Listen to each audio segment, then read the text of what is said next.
So I would say that this book gave a solid twist that I didn't see coming, but then I guess it didn't give you any consequences for the characters and what they have done during the book. A happy ending, a rom-com style ending is all we got, where everything wrapped up really pretty in a little bow.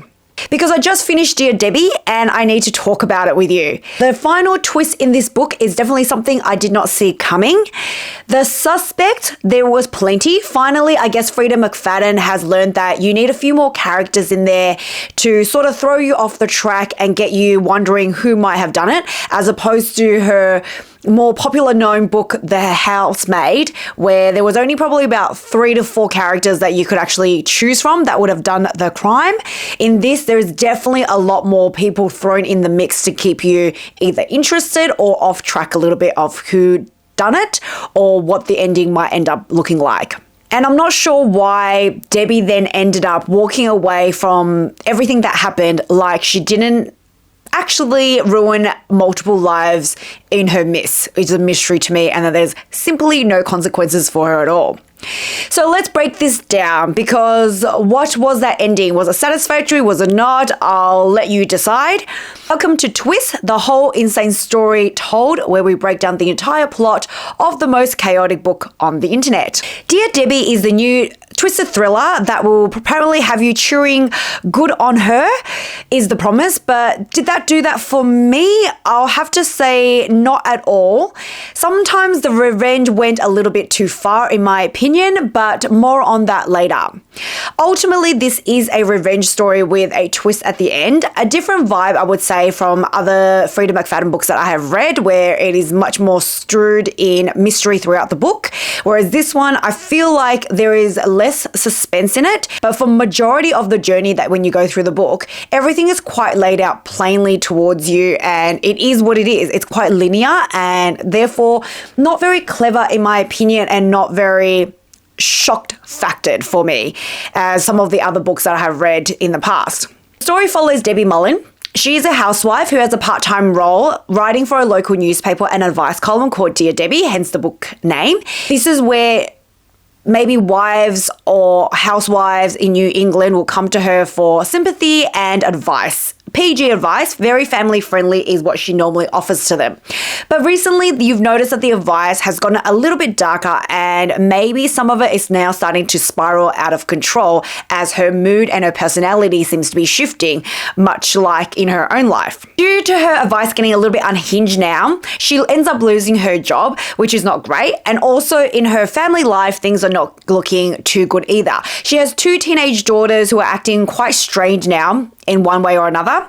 And then she has a husband of 20 years that is starting to seem like he's keeping secrets from her. But this lady is like smart. She is Bill Gates smart according to the book. She created an app that tracks her family's whereabouts and she's put it on all their phones. But her husband has worked out how to disable it. Why? What's this punk hiding, you ask? Well, I'll let you know later. It could be very shocking. It could be nothing at all, because this is the flavor of Freida McFadden's writing.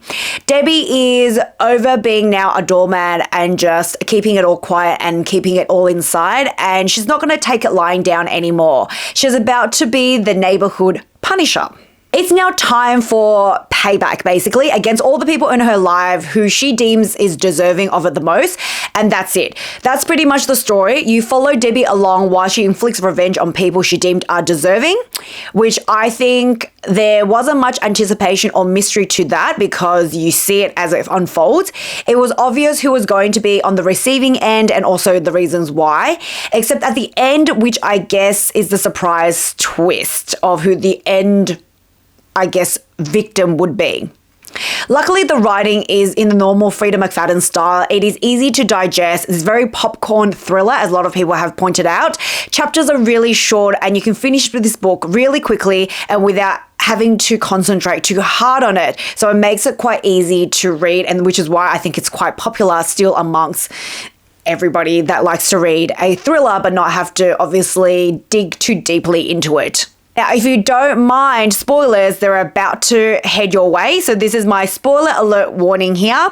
If you don't want to see spoiled, this is probably the best spot to exit the video and maybe come back to me when you have read the book to see if our opinions align. Or if you don't have time to read the book and you want me to just tell you, well, stick around because I'm about to spoil it all and go through the plot and the twists and my opinions. So let's talk about the main players in the book, the main characters. Obviously, a book called Dear Debbie, you have a character named Debbie, who is our protagonist. She is a wife, a mother, a homemaker who writes or did write an advice column for a local paper called Dear Debbie, giving advice to disgruntled housewives. She is also a very keen gardener, but unlike the other gardeners in the neighborhood, she doesn't just grow roses and tulips and sunflowers. No, instead she grows something a bit more risque, which is opium, which comes in handy to her later on, which is interesting. Also, this book stresses to you how intelligent she is always. As I said earlier, she has been deemed the next Bill Gates, or she deemed herself the next Bill Gates before the incident happened at university, which we'll go into that later. She has an IQ of 178. I believe this fact was told to us, not really shown to us, on a multiple occasion, because I think Freida McFadden generally gets a lot of feedback that her lead ladies are not very clever and they do stupid things. And so therefore she thought she would make this character appear to you very clever by telling you how smart she was going to be in being the next Bill Gates, and also keep telling us how high her IQ is. Except, as always, Freida McFadden tends to fail in showing us this fact. Keep telling us that, especially for the point of view of the person that thinks they are smart, makes me go, well, actually, you're quite dumb. And also, there's a few actions in here that Debbie does take that makes me go, well, you're wasting your IQ if that is how high it is, because the things you are doing does not align to how clever you're meant to be. Now, then we have Cooper, who is Debbie's husband of 20 years. At times, you do get his point of view in this book. He's an accountant with a terrible boss, which is like many accountants. But for the most part, he seems to adore Debbie and still finds her like a very sexy lady, as he points out. But he is terrible with technology, even though he was able to work out how to turn off her location app. Which made me go, are you just pretending? But in this book, I'm not going to keep you in suspense. No, he is really bad at technology. It's just that he found out a way to turn off the location, which is important when you are keeping secrets from your wife. Then we have Harley. Harley, you also get her point of view from time to time, not as much as Debbie and Cooper's, but it is important to get Harley's point of view here, as you'll see why. Harley is one of Debbie's pretty much only friend in the book. She's a decade younger than Debbie, and she works at the local gym that Debbie and Cooper have recently joined, called Titan, I believe. And she's quite attractive. I think she has like pink hair. She's obviously quite hot, as we get told. I'm not entirely sure how her and Debbie became friends, except for maybe they worked out at some time together, or maybe Harley was her personal trainer. And from what Harley says at the start of the book, it doesn't really appear like she likes Debbie, but she is also a person that doesn't have a lot of girlfriends, and maybe she is desperate to have someone in this town, or it could be for some other reasons entirely. Now, let's mention some of the side characters, which are obviously there to add more drama, also add more suspects to the book, but they are important to the story to move it along. Now, as I said, Debbie has 2 teenage daughters, and they're really annoying, really appeals, I would tell you. So Lexi is one of them. She is Debbie's oldest teenage daughter, who is 17 years old, going through a really bratty, rebellious sort of stage, and is dating a knob named Zane. Then we have Izzy, who's Debbie's youngest daughter. She's 15 years old. She's athletic. She's a little bit more friendlier. Probably because she gets enough exercise in her life, or maybe because she hasn't hit that really peak age of teenageness, but she is an athlete and is considered one of the best soccer players at her high school, according to her mum, but was recently kicked off her team, which is why she's acting a little bit more dubious as we go along. Then we have Jessie, who is Cooper's only friend, another accountant who works with him at the firm, and also goes and works out with him at Titan. I guess it's a small town. There's not that many gyms around, so they all go to Titan. He does think that Debbie is quite highly strung. He doesn't have a lot of positive things to say about Debbie when he's talking to Cooper about her, even though he's only really met her once or twice in his life. And he comes across as a real misogynist, probably a secret pillar in my opinion, and he's not your favorite character in the book, that is for sure. But then there is a lot of unfavorable characters in the book, such as Ken, who is Cooper's boss, who has zero respect for him and thinks he's not leadership material and basically just works him like a dog but doesn't reward him for his efforts. Obviously, we've got Zane, who is Lexi's boyfriend. He is a loser with greasy, disgusting hair. Don't know what you see in him, but I guess she's a teenage girl and she doesn't know any better. And he pretty much just sits around, vapes and drinks and drives really fast in his car. He drinks so much that he likes a free one an occasion. So if there's a free drink lying around in someone's house, around in public arena, he will not hesitate to drink out of that container, which is a thing that happens later in the book. Then we've got Coach Pike, the girls soccer coach who creates a hostile environment for the players and is creepy AF. Then you've got some really minor characters that is just there to sort of show you the unspiraling of Debbie's psyche. You've got Brett, you've got Joe, you've got Rochelle, just annoying neighbors that torment Debbie and Debbie's initial victims that start her whole revenge journey, but on a very mild scale in comparison to where she elevates to. So yes, this book has definitely elevated the cast list. We've got more people, more moving parts, and definitely more potential suspects, which should make things feel layered and chaotic in a good way, you would say. But here's the thing. Once you actually step back and look at the structure, the storyline is incredibly linear. There is no time jumps in this book, unlike her other ones. There is no timeline tricks and not even a proper unreliable narration situation, I believe. Which means all these extra characters aren't really being used to complicate the narrative. They're just there to make you think something more complex is going to happen. But unfortunately, I was left flat and a little bit disappointed when none of that occurred. As I break down the plot, you'll see exactly what I mean, because ultimately these characters don't deepen the mystery whatsoever. They don't even really add too much layer to the characters of the main cast. They are just there to sort of move the plot along and just to show you what Debbie does and how clever Debbie can be and all her scheming. They mostly exist just to track Debbie's escalating levels of revenge, like it's some kind of psychology progress bar as she moves along. And it's almost like a video game, like the Mario Brothers, where you start to defeat little sort of annoyances along the way, and then you get to the final big bad that you're meant to be taken out. And that's what the characters are there for, to just create little obstacles before Debbie reach her ultimate revenge plot at the end of it. Now the story is going to begin. I've introduced you to all the players in the book. Now let's actually start on the story. We open Dear Debbie by Freida McFadden with Debbie, a suburban Martha Stewart, meets possible criminal getting ready for her big moment. A home garden magazine photo shoot is about to show up at her doorstep and take pictures of her beautiful garden. Because nothing says I have my life together like a professional curated rose bush or opium bush in this instance, or opium flowers, but they do think, the Home Garden magazine do think that she has an immaculate garden and it's worth sort of coming down and shooting.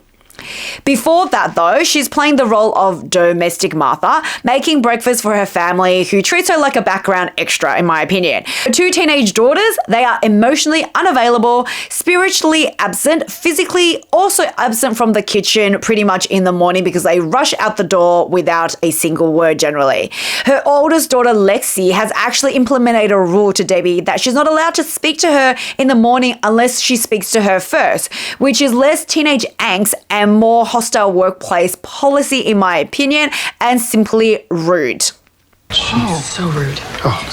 But don't worry, Debbie's got her husband, Cooper, who is very also supportive. By supportive though, I mean he does requires Debbie's help in sort of every turn of his life, including tie his tie like a Victorian child for work. This man is an accountant in his 40s and still acts like he can't watch a YouTube tutorial on how to be able to tie his own tie like a real grown-up man. Meanwhile, we've got Debbie. Oh, she casually went to MIT. As I said, she's literally a genius. She writes apps, builds a family tracker app so that everybody can see each other's location at all time of the day, which is either wholesome or the opening scene of a true crime documentary. But plot twist number one, she never actually finished her degree. Something happened. We don't know yet. We will find out, of course, later. And the book pretty much dangles that detail like a red flag always in our face. And I'm thinking, what could push a woman out of university? Because when a woman drops out of MIT or university and her personality does a complete shift around, my brain unfortunately goes into dark places of what could have happened to her. And I was thinking at this point in time, yeah, I think it's SA. I think definitely something untoward's happened to her, implemented by a scummy little university boy, because this is also a Freida McFadden book, and generally that is her forte of what happens to women to sort of change their behavior, which is rightly so. If something like that does happen to a young woman, young lady in university or a very important moment in time, it will definitely shift behaviors.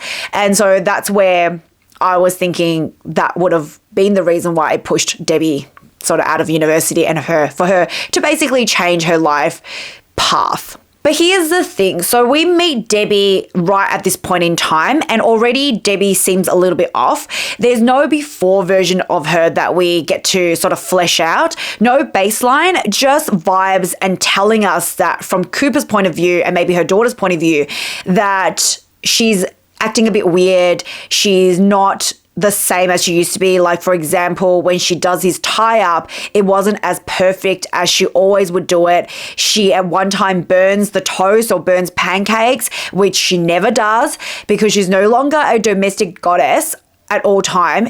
According to him, she's a bit off.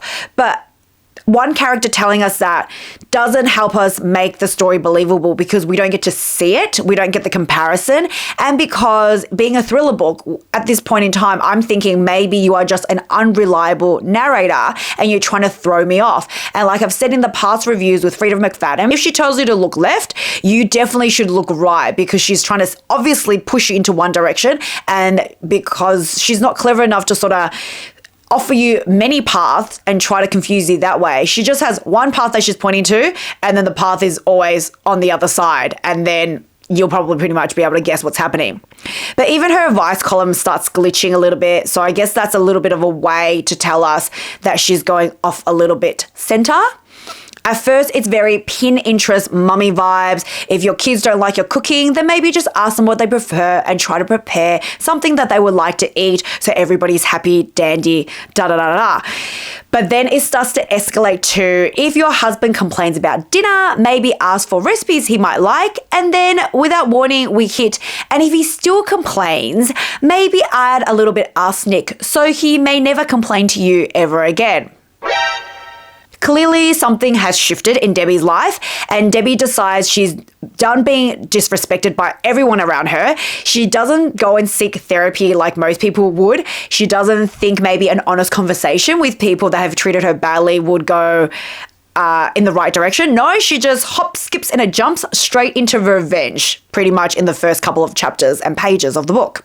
I guess at least the author has tried to develop the character a little bit by deciding to start her revenge plot on very little small workable ways that is more like a toxic hobby than a huge full-on criminal offense at the start of the book so that we can see the build-up of Debbie's demise. But because you get Debbie's point of view of as she's going through this, it's not like her personality changes all that much. Her action does, but what she says to herself doesn't become more and more unhinged as we go along. So that's why I don't think it actually ramped up her emotions, where in a film you might see small little indications, like a little small twitch of the eye here, a little bit of disgruntled frown in the face, and then they'll take the action and then maybe their demeanor and their actions and their words start to get more unhinged as their also action gets along that way. But with this book, what it fails to do is to change the way Debbie is sort of speaking to herself. You would think that a woman that's starting to get a little bit unhinged will start to speak differently and think differently as well when she is going along on this plot. But everything is quite subdued and maintains the same consistent tone throughout the book, which makes me go, are you always like this? And you're just unemotional about anything you're doing, in which case, if that's who you are, there is no need to start small and build up. You can just go, I've always had it in me. I've had this plan for ages, and now I'm just going to start executing it and kicking into gear. But I think what Freida is trying to get you to feel is that this is a build-up of emotions, which I think fails in the book. I just don't buy it. Like I said, no build-up, no backup, so we have that baseline comparison. Like maybe Debbie did try to speak to these pests in the past, which I would like to have seen, and then they continue to be rude or continue to disrespect her and ignore her, and then she goes into the revenge plot, and then I would get that build up a little bit more. But the author is not great at the ramp up or development of characters in all her books that I've read, because that seems to get in the way of just moving the plot along. The author is very much a plot writer as opposed to a character writer, which why I think there is the criticisms for her. I think if you are someone that can write well character developments and make characters that you want to support likable versus the ones that she's trying to take revenge on, and develop them in a way that you still want them to win regardless of the grey areas that they're going into, while moving along with the interesting plot, it would always make this book or make this author for me a much more highly rated author than compared to what I give her now, which is a very average writer, which is why I think that's why people say it's a fast popcorn read. It's very low stakes. You don't have any attachments of the characters. You don't really even care about what happens to them at the end of the day. So now let's go back to what these small little acts of revenge are. You have Brett, the neighbor that plays loud music always, and it disturbs, obviously, Debbie's peace of mind. She's maybe had spoken to him in the past. We don't know that. Let's assume she did, and he never did anything about it. So therefore, she decides to cut the fuse box on his house. Then you have Joe, the neighbor that steals her photo shoot of her garden. Petty retaliation unlocked by destroying her whole garden with a pest problem that she puts into her garden late at night, and it destroys all her roses, and therefore she loses her photo shoot. That is another thing. And then you've got this judgy book club that Debbie is part of. They are these 3 women or 2 to 3 women that judge her for not being well educated because she never finished university, and look down upon her and laugh at the food that she brings to these gatherings, and are almost about to kick her out. But then she brings these sandwiches to them on the day, which gives them a side of tremendous food poisoning, which ends up making the host have to cancel her elaborate party that Debbie was not invited to. So these are the sort of 3 little scenes that we get set up with of the petty little revenges that Debbie's going to take right at the start. But wait, you don't just get Debbie's chaos. We also now get Cooper's point of view and his life unravelings. And Cooper himself is also having a crisis, or maybe a few crises. He's been working for his boss now, Ken, for the last 10 years under the promise of becoming a partner, but it's been 10 years. There's not a career path. That's a situation. Encouraged by Debbie, he finally decides to confront Ken about this and ask for a promotion, and gets told right off the bat it's never ever going to happen because he's not leadership material. He never is. He's just a working bee. So just get back to your desk and do some number crunching. So naturally he throws a tantrum and quits, or hoping that if he quits then Ken will change his mind and grovel back, but that doesn't happen. And so Ken calls his bluff, and he's now left without a job, and he's only got 2 weeks left at his job, and he's now going to be unemployed, which is great. But does he go at home and tell Debbie? Of course not, because this is a Freida McFadden book. Secrets are basically a secondary currency in these types of novels. And he's also hiding another secret, because apparently unemployment wasn't messy enough. He disappears at times and turns off his location on his phone. So where is he going, actually? We'll see. Enter Harley. Harley, as I said, is in her 30s, a personal trainer at Titan, and describes as hot, as we are told all the time, which in thriller language means probably morally questionable decision making coming your way. She claims Debbie is her only friend, but actually she can't stand Debbie, as I suspected from earlier on. Harley doesn't really like Debbie because Harley is sleeping with Cooper. Harley is having an affair with Debbie's husband, and the author just tells us that. So of course I'm suspicious of this early confession, but let's go along with it anyway and see what happens. Yes, that's right. Harley is with that Cooper, the unemployed man who can't tie his own tie and probably is bad in bed. But Harley here is not just here for the fun. She wants him to leave Debbie. She's playing the long game, gathering intel, fully committed to now this new relationship that she's in. Which raises the question, why is this man in such high demand? Probably because they live in a small town and there's not enough men to go around.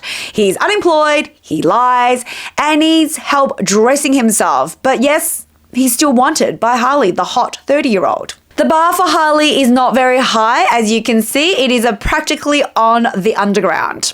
But Harley has a type. She likes older taken men. That is her forte. This is not her first rodeo. She is consistent, if nothing else, in trying to steal other women's husband, as we find out. And just when you think chaos has peaked, it hasn't. Because now Debbie is really gone off the rails, and so does everyone else in the book, apparently. Debbie's revenge era isn't just escalated, it is launched, and it is far gone. We go from petty neighborhood justice to full-blown vigilante suburban queen in about 5 business days. Now, remember her youngest daughter, Izzy, the one that got kicked off the soccer team, and not in, oh, we're full this season kind of way, because her coach Pike is an absolute creep and tells her that she's too fat to be on the soccer team and needs to lose 20 pounds. And on top of that, there is rumors that this man is a pervert who accidentally walks into the girls' change rooms on many occasions. So jail right now. Yeah, but there's no need for jail because Debbie is now on the case. So Debbie will take matters into her own hand rather than calling the authorities. And I mean, her way of dealing with this is borderline a felony. It is not even borderline, it is a criminal act that she does next. She decides to bake him a whole batch of brownies because even though Coach Pike thinks that women should not be fat, he himself is a bit of a chubber and is definitely into eating brownies. She laces these brownies though with opium. Yes, the opium that she grows in her garden, and that's why she has a whole stack of them. And hence why there is a poppy on the cover of the book. And she gives that to him, hoping that he'll pretty much eat it later on in the day. And he does. So he's taken the opium, he's fallen asleep. That is the perfect situation now for Debbie to break into his house because she knows that he's knocked out from the brownie because such a little piggy, he would have definitely eaten it. She plants evidence on his phone to make it look like he's filming girls in the locker room, and boom, he's arrested and kicked off. His coaching career over, his reputation gone, and Debbie at this point is thriving. And this is where you realize, oh, we're no longer going into petty revenge. We are full blown in takedown territory now. But she is definitely not done. This is just the start of it. Let's talk about Lexi now, the daughter who treats Debbie like she's on mute all the time. Lexi, as I said, is dating Zane, who is not just a walking red flag. He's the entire emergency system here and he needs to be thrown away. This man is blackmailing his girlfriend. She unfortunately sent him nudes of herself. Bad decision, yes, but I guess, shall we forgive it because she's a teenage daughter? But you know, being a teenage daughter and being on social media, you should know better now to not give any nudes away to new boyfriends. But he's taken these nudes and he's threatening her with it to say that he's going to share it with everyone he knows unless she sleeps with him. At least Lexi's smart enough not to go there with this greasy man because that would be a bad decision. But now he wants to blackmail her into doing it, which is what a trooper he is. And if that's not disgusting already to you, he's done this before. This is a repeat trait of his. He's done it to another girl and she was unfortunately an underage girl. So at this point, I gotta say, before you dive in this book, please choose it wisely, because there are a warning at the front that Freida gives about triggers that you might have. There is going to be talk of SA, obviously underage things that we've just talked about. And at least with Freida McFadden, she never ever goes into too much of the details. It's not too gruesome, but it is mentioned, and sometimes mentioning it is enough to sort of trigger some people and readers. So just be warned of that. But there will be a warning, obviously, at the start of the book anyway, so that you'll know about it. So not only is Debbie entering her criminal era, the side characters, as I said, are going there as well, and Zane is one of them. And from this information that she finds out from Lexi, because she finally tells her mum what is going on, it triggers Debbie's past traumas into place. At this point, we learn what happened in MIT, and it's exactly as dark as you suspect. She was sort of passed substances at a frat party one night and assaulted an S8 at a frat party by some absolute waste of an energy guy named Hutch. Even when she wakes up during the act, he doesn't, and she says no and tries to push him away, but she can't because she's under substance. He just keeps going and even whispers to her, "Don't worry, it will be over soon," which is absolutely sick, which is why I said just check your trigger warnings. But that's pretty much as much of the details as Freida McFadden will go into. But I think it is obviously setting up the scene dark enough, which sort of explains why Debbie goes off the rails. But what doesn't explain yet is why now, after because it's been 20 years since that incident happened. Obviously, as she sees this done to Lexi in this way, it will definitely anger her a lot, and it now becomes personal, and Debbie goes into full operation mode to protect her daughter. She catfishes Zane, pretending to be Lexi, and lures him to a park, leaves a can of beer out, spiked, obviously, with opium again, and this absolute idiot drinks an already open can that is sitting in a public arena. Like I said, he likes a drink. He doesn't care where it comes from. If it's free, he'll take it. If it's there, he'll take it. So I say, you get what you deserve, right? At this point in time. This boy's survival instinct is just non-existent at this point in time, which is also a convenient, which is pretty much a lot of Freida McFadden's books. A lot of the characters' behavior is always very convenient to move the story along. So in the park, after Zane drinks the beer, he passes out. Debbie gets onto his phone, finds proof of everything that he's done in the past, photos, messages, the whole digital crime scene, and sends it straight to the school and the police. And then obviously chaos happens because the next morning Zane panics, knows this has happened, that all his evidence have gone to the authorities, and he panics and crushes his heart into the high school and ends up in a hospital with a broken neck. And obviously takes him out of the equation. Whatever happened to Zane, we don't really know. It doesn't really matter anymore because we are moving on to the next part of the story. Debbie, after finding out that Zane has crashed his car, doesn't feel anything, feels nothing, not even a flicker of guilt, which is when you realize we are deep into her villain era and she's moving on. Lexi, to her credit though, is not that stupid. She sort of knows, or at least strongly suspects, that it's her mum that has done these things. But does anyone confront it? No. Do we unpack that emotionally? Also no. We simply just move on with our lives. And then because apparently we weren't at max chaos yet, we are going to now level up again. Cooper's boss, Ken, the man who said that Cooper will never be partner, disrespects him one too many times. Debbie finds out that this is what happened to Cooper, and she takes that really personally. And suddenly, Ken has disappeared from the workplace, gone, vanished, off the grid. Apparently, he sent an email to his secretary or his EA to say that he's gone fishing for the week and does not want to be disturbed, and he's not answering his phone, which is already suspicious because no one who goes fishing sends a formal email announcing like they're going on a corporate retreat, right? And without too much warning. It's very sudden. He even arranges and sends a message to Jesse to tell him to go water his plants at his house, because sometimes he used to do that and tell Cooper to do it, but since Cooper's now leaving the company, it's now gone to Jesse as the next man to go take on these responsibilities and make sure his plants stay alive. Convenient, very convenient story that we're getting here. Now here's where the book wants us to believe that Debbie is a mastermind, a genius, an IQ of 178, so strategic, so untouchable. But let's talk about reality for a second, shall we? This woman has a family tracker. The tracker that locates you at all time and keeps history of where you have gone to as well on the phone and stores that data. And she just leaves it on while she's committing these crimes. She's not even like Cooper, who turns it off when he disappears off the grid.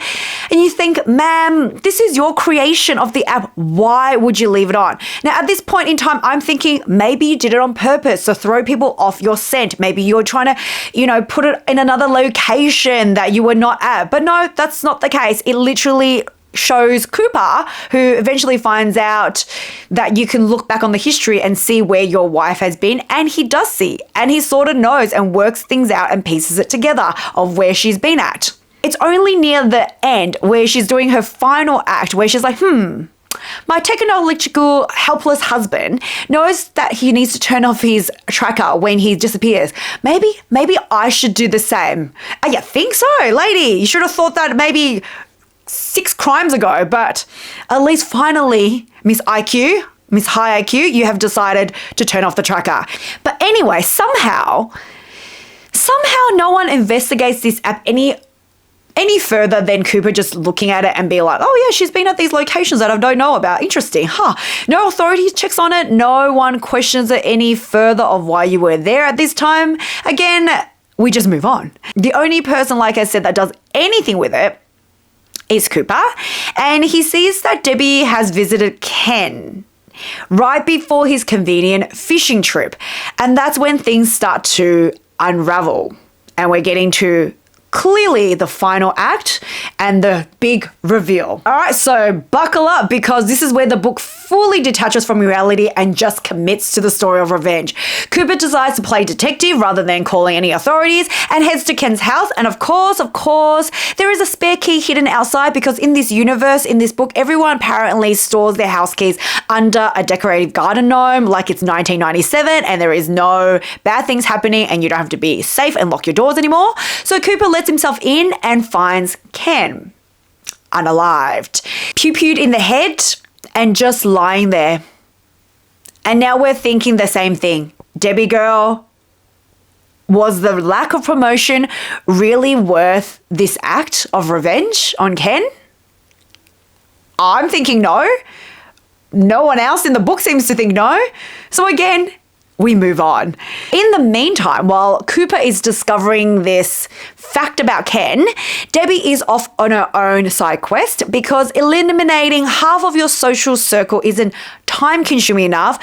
She decides now, after 20 years, she's going to go back to the frat house where the incident occurred, her assault, and not for closure, not to sort of work through her emotions. No, she goes there with the intention of burning the entire place down.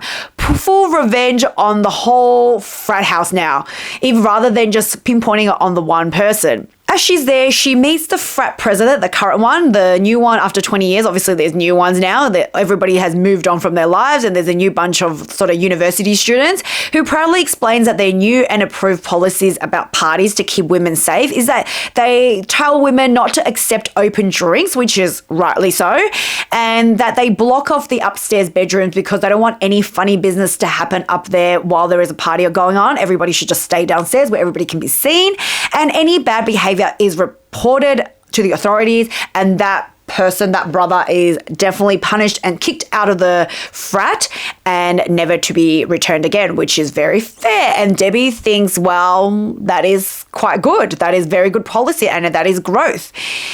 I'm like, I guess congratulations on basic human decencies that they've put into place to protect women at universities, but obviously let's also educate the men not to do these things in the first place. That would be also things, but that's not what this book is about. This is basically just saying the frat has moved on a little bit from the Stone Ages and they have learned and become better people. And also to know, like, none of these guys are Hutch. Hutch has now moved on. So why would you punish the innocent with arson and burn down the whole place when really it had nothing to do with the actual building itself or the current people in it, because that was decades ago? That doesn't seem fair. And Debbie comes to the realization and has a moral pivot moment that, no, I should not be doing this. And she leaves without, luckily, setting fire to the whole frat place. progress, right, for today.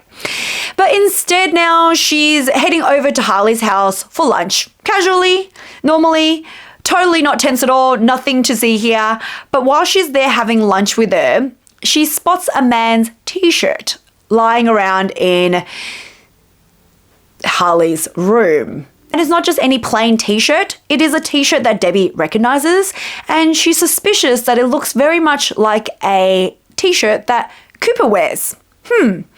And Debbie doesn't just notice it and pick it up, she picks it up and sniffs it. And there is a cologne smell on it. Ma'am, we've moved on from just revenge thriller into forensic scent analysis. And she knows immediately who this t-shirt belongs to. Harley at least can read a little bit of body language, and she clocks the vibes shift and decides, I think Debbie sort of knows, and you know what? It is time to confess. Because in her mind, at least, if Debbie finds out about the affair that she's having with Cooper, she might leave Cooper, and finally Harley can move on with her unemployed, emotionally unavailable man and live happily ever after.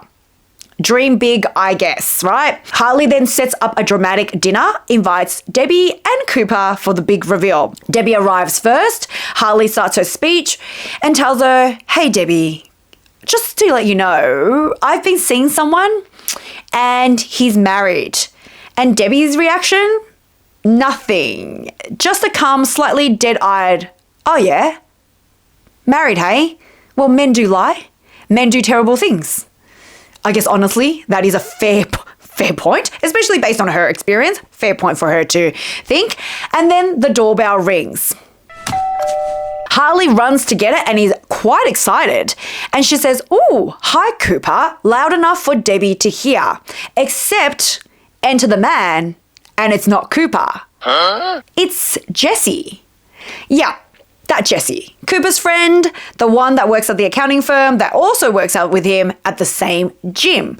And here comes the only real twist in the entire book, I would say. It turns out Jesse is not only pretending to be Cooper while he's having an affair with Harley, Jesse is Hutch. Yep, that Hutch from 20 years ago. The same man that assaulted Debbie. So apparently 8 months ago, Cooper and Debbie did a double date with Jesse and his wife, and automatically Debbie recognizes him instantly. Not only does she recognize him, she also recognizes his cologne, which is the same cologne that he's been using for the last 20 years. So if you're going to be a criminal, at least update your fragrance, right? Once in a while.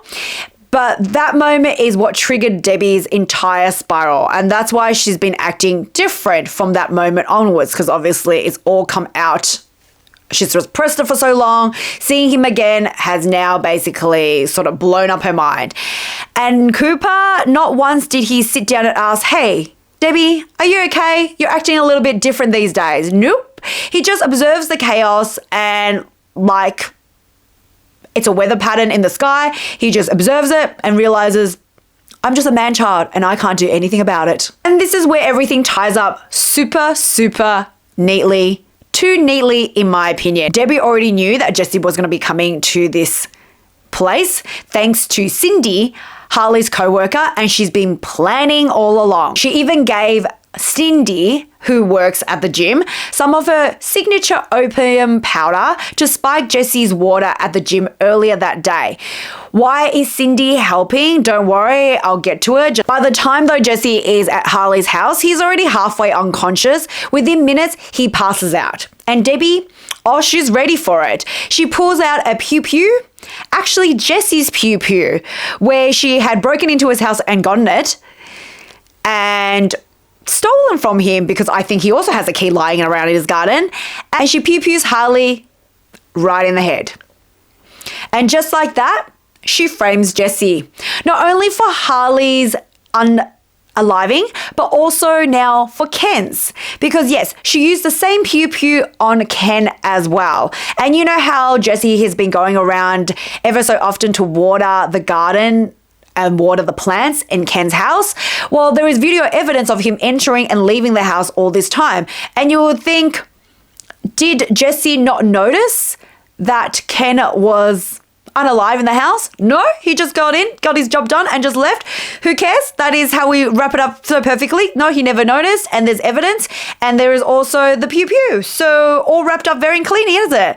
And just to really seal the deal, there's conveniently going to be evidence of Jesse embezzling money from the accounting firm in all the time he's been there. Everything falls into place so perfectly. A little bit too carefully, in my opinion, I would say. And here's the thing with Harley. She's not a great person. There is a scene with her where she confronts a sister of the man that she had an affair with in the past. He left his wife for her, and then she dumped him when she found out that he had no money. And then he fell in depression, tried to unalive himself, ended up in hospital, and the sister was coming around to basically say, will you at least come visit him? I'm sure he'll be happy to see you. And she just went, no, I don't care. It's none of my business. It's not my problem. And obviously we see that scene in order to basically put Harley in a villain state. And yes, those things are all horrible, but is that horrible enough for someone to pew pew in the head? And Ken, not a great boss, very tight-assy, horrible to the people that he works for, but not a criminal. Also, did he deserve the pew-pew? In my opinion, Harley and Ken are just collateral damage in order to send Jesse to the slammers.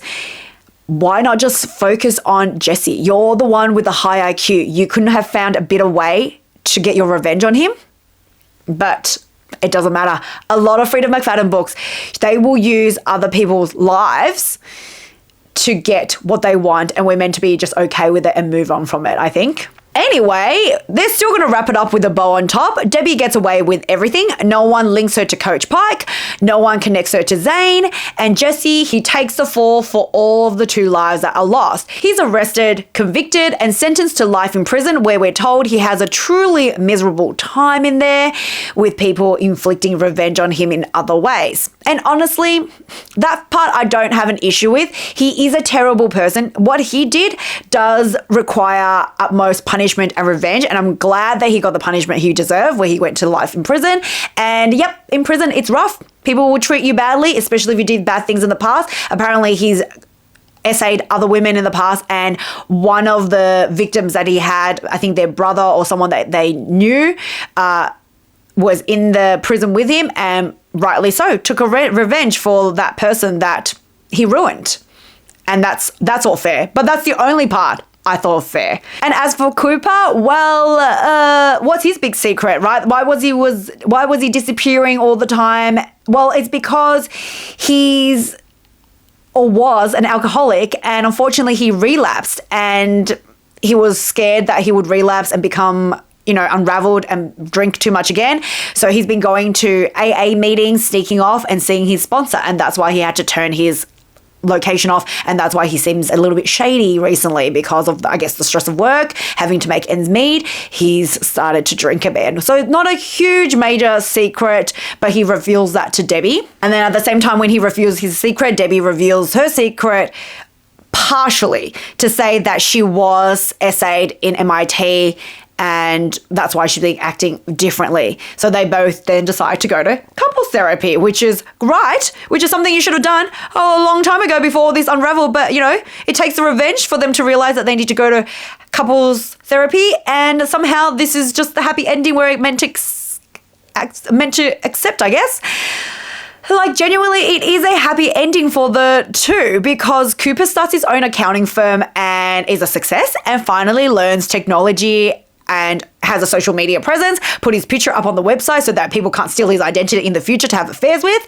Debbie goes back to her tech roots and creates apps, sells them, and makes bank with them, which is fantastic for the family. Crime does really pay in this universe of Freida McFadden's world, I would say. And Cindy, why was she so ride and die for Debbie, you ask? Or maybe you don't ask, but I'm going to tell you anyway. Because once she was a reader of Debbie's advice column, and she wrote into Debbie because she was trapped in a financially abusive marriage, and Debbie told her to leave. For that advice, that is when Debbie got fired. Too controversial, too un-PG by the newspaper standard, but she kept helping Cindy anyway after she left the newspaper, and helped her get her back on her feet and change her life for the better. So when Debbie needed help taking down Jesse, she said, yeah, say less. I'm all in, girlfriend. And she helps her along. And that's Dear Debbie, where revenge is very efficient, consequences are very minimal, and somehow everything works out great and dandy. And my final thoughts, that is the story. I think Freida McFadden was trying something a little bit different here, less twisty on every 5 pages and more, you see most of it coming except for one big massive reveal at the end. And yes, I think the Jessie being Hutch twist is a moment. It was a surprise to me, but because Freida McFadden fails to develop her characters in any way that I, root for one and want to see the demise of the other. At one, it was reviewed. I'll go, okay, cool. That's interesting. That's a twist. But it doesn't make me go, yay, girl, you got yours. It didn't have the effect that I think the author was trying to get.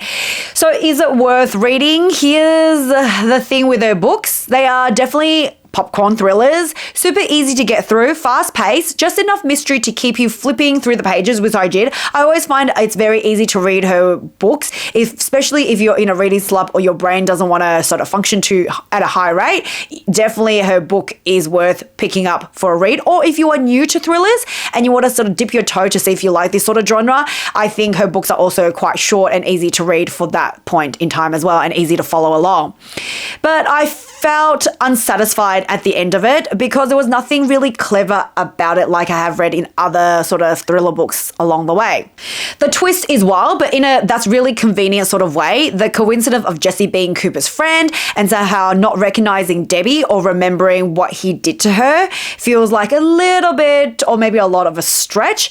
And Debbie getting away with simply everything, not even a close call, I think is not really realistic, and we should be a little bit more serious about that and have her to have some sort of consequences or at least near misses in this case. And then we have the characters, like I said, I never like them. I never ever like her characters. They always seem just very surface level and undeveloped, making the dumbest decision possible, and I just can't get behind them in any way possible, and that's a problem, and I get no emotional feel about it like I do in other thriller books, because yes, I love a revenge story, but for the revenge to hit, I need to root for the person doing it, and I just didn't get that with Debbie, even though I spent so many pages with her. I need to be like, yes, go morally grey, ruin their lives, but I'll still be okay with you doing it. With Debbie, I am just not there with her. Her revenge on Jessie, completely justified. You're telling me Jessie, though, the actual villain gets to sit in a prison while a cheap boss and a messy affair partner gets unalived as collateral damage. That math, unfortunately, does not math for me, and I don't think that's a fair sort of consequence for the people involved. That said, though, at the end of the day, you will still be, I think, entertained. You might be frustrated, you might be angry at the characters, but I think you'll still be entertained. I read it quickly, I didn't guess the final review, and I do enjoy watching terrible people get what's coming to them in the sense of Jessie or Hutch. So overall, for me though, I gave it 2 stars. Generous, even despite my rant, maybe honest. But yes, I still give it 2 stars because like I said, I was entertained and the final twist was twisting. The twist I really would have liked and would have been a surprise with is I thought maybe along the way, maybe at some point it wasn't Debbie doing some of these revenge plots, but the one that was doing it was someone that you never expected. Someone like maybe Izzy, because Izzy, the youngest daughter, was mostly the upbeat character in the story. She didn't really have too much in there except for her coaching issue. And I thought maybe along the way in the background, when she might have somehow found out about her mum's past, seen and found out who was the one doing it and was the genius that set up everything and pulling the strings and getting the revenge finally on Hutch or Jessie.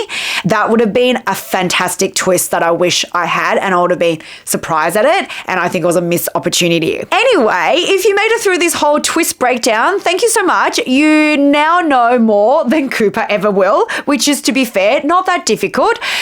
As always, don't forget to like and subscribe, and I will see you on the next video. Bye.